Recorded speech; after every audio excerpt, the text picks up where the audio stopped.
നമസ്കാരം. ഓപ്പറേഷൻ സിന്ദൂറിൽ പാകിസ്ഥാനെ വിറപ്പിച്ചുകൊണ്ട് വ്യോമതാവളങ്ങൾ ആക്രമിക്കുകയും കനത്ത നാശനഷ്ടമുണ്ടാക്കുകയും ചെയ്തതോടെയാണ് ആ രാജ്യം വെടിനിർത്തലിനായി ഇന്ത്യയെ സമീപിച്ചത്. ആക്രമണത്തിന് മുമ്പും ശേഷവുമുള്ള ഉപഗ്രഹ ചിത്രങ്ങൾ NDTV പുറത്തുവിട്ടു. സർഗോദ, നൂർഖാൻ, ഭോലാരി, ജാക്കോബാബാദ്, സുക്കൂർ, റഹീം യാർ ഖാൻ എന്നീ വ്യോമതാവളങ്ങളുടെ ഉപഗ്രഹ ചിത്രങ്ങളാണ് പുറത്തു വന്നത്. ഇന്ത്യയുടെ കൃത്യതയാർന്ന വ്യോമാക്രമണങ്ങൾ ഈ വ്യോമതാവളങ്ങളെ താറുമാറാക്കിയത് ഉപഗ്രഹ ചിത്രങ്ങൾ പരിശോധിച്ചാൽ മനസ്സിലാകും. തിരഞ്ഞെടുത്ത സൈനിക കേന്ദ്രങ്ങൾ ആക്രമിച്ചതായി എയർ മാർഷൽ AK ഭാരതി തിങ്കളാഴ്ച പറഞ്ഞിരുന്നു. അന്താരാഷ്ട്ര അതിർത്തിയിൽ നിന്ന് 200 കിലോമീറ്റർ അകലെ പാകിസ്ഥാനിലെ സിന്ധ് പ്രവിശ്യയിലാണ് ജാക്കോബാബാദ്. F-16 ഫാൽക്കൺ പോർ വിമാനങ്ങൾ പറത്തുന്ന പാകിസ്ഥാന്റെ 39 ടാക്ടിക്കൽ വിങ്ങിന്റെ കേന്ദ്രമാണ് ജാക്കോബാബാദ്. ഈ വ്യോമതാവളത്തിലെ ഹാങ്ങറാണ് ഇന്ത്യ ആക്രമിച്ചത്.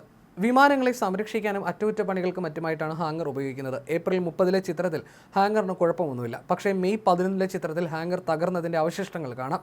സിന്ധിലാണ് ഭോലാരിയും.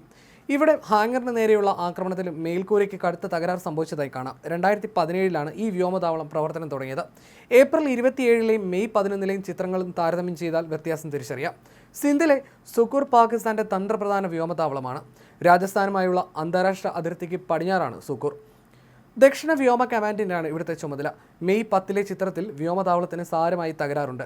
റാവൽപിണ്ടിക്കും ഇസ്ലാമാബാദിനും മധ്യയാണ് നൂർഖാൻ. റാവൽപിണ്ടി പാക് സൈന്യത്തിന്റെ ആസ്ഥാനമാണ്. ഇസ്ലാമാബാദ് രാജ്യത്തെ അധികാര കേന്ദ്രവും.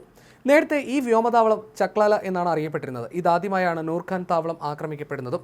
1971 യുദ്ധത്തിൽ ഇന്ത്യൻ വ്യോമസേനയുടെ 20 സ്ക്വാഡ്രൺ ഈ വ്യോമതാവളത്തെ ഹോക്കർ ഹണ്ടറുകൾ ഉപയോഗിച്ച് ആക്രമിച്ചു. ഇവിടെ നിരവധി കെട്ടിടങ്ങൾ തകർന്നു കിടക്കുന്നത് ഉപഗ്രഹ ചിത്രങ്ങളിൽ കാണാം.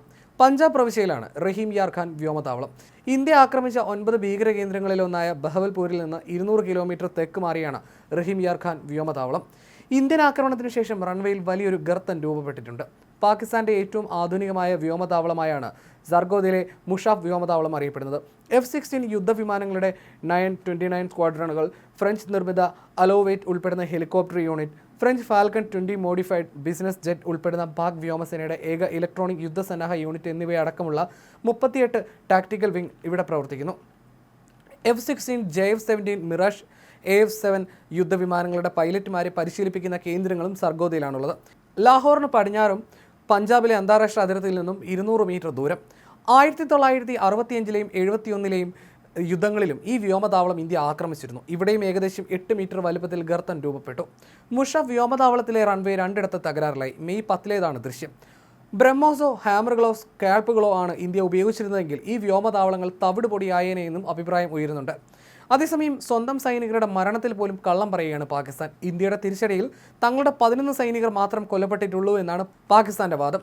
ഇന്ത്യ നടത്തിയ ആക്രമണത്തിൽ വ്യോമസേനാ അംഗങ്ങൾ ഉൾപ്പെടെ 78 സൈനികർക്ക് പരിക്കേറ്റതായി പാക് സേനയുടെ പ്രസ്താവന ഉദ്ധരിച്ച് AFP റിപ്പോർട്ട് ചെയ്തു.